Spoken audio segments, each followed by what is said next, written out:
Thank you much, Randy, and we'll go right to your phone calls. 888 Ask Hank. First up, Jim in Daytona Beach, Florida. Hi, Jim. Hello, Hank, and thank you so very much for taking my call. I'd really like to thank you for all you do and all you profess and all you teach. It's been extremely helpful to me. And my question is, you just spoke quite a bit about Mohammad and his lifestyle, and how, in contrast to what they profess with Jesus in the second ring, I think you put him, or they put him. Jesus had a lot of references in the Old Testament. One could read the Old Testament and find Jesus in there and references to him and his life throughout the Old Testament. I was wondering if there's anything that indicates in any way the same sort of pointing towards Muhammad. Yeah, well, the answer is absolutely no, but it's a relevant question because Muslims do say that Allah had foretold the coming of Muhammad in the law.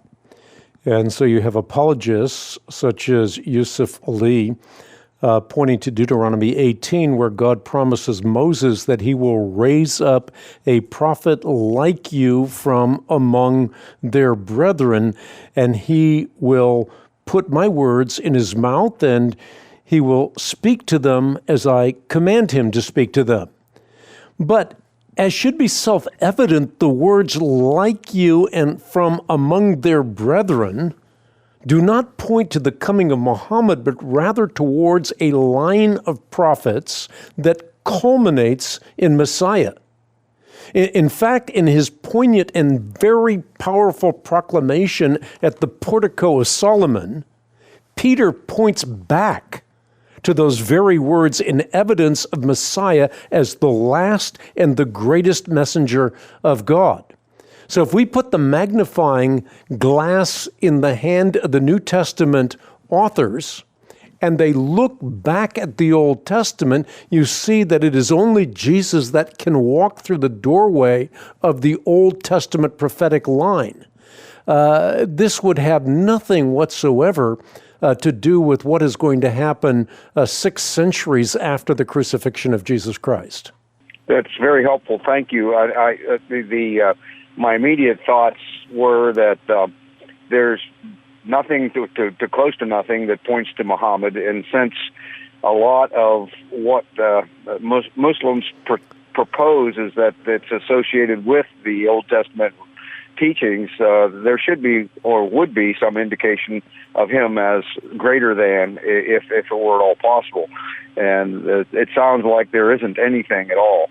Well, there isn't, and no one claims that Muhammad was sinless. No one claims that Muhammad was a worker of miracles.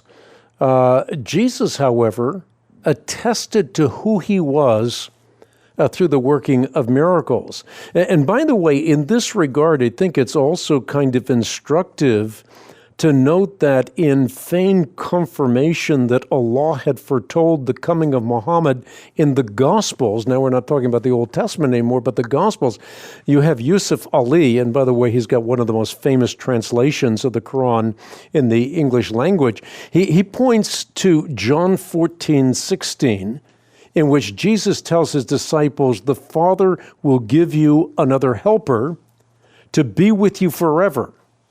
And so, according to his interpretation, the Greek word here, paraclete, which the Christians interpret as referring to the Holy Spirit, is by our doctors or by the Muslim scholars taken to be a different word, which would be the Greek form of Ahmad or Muhammad, literally the praised one.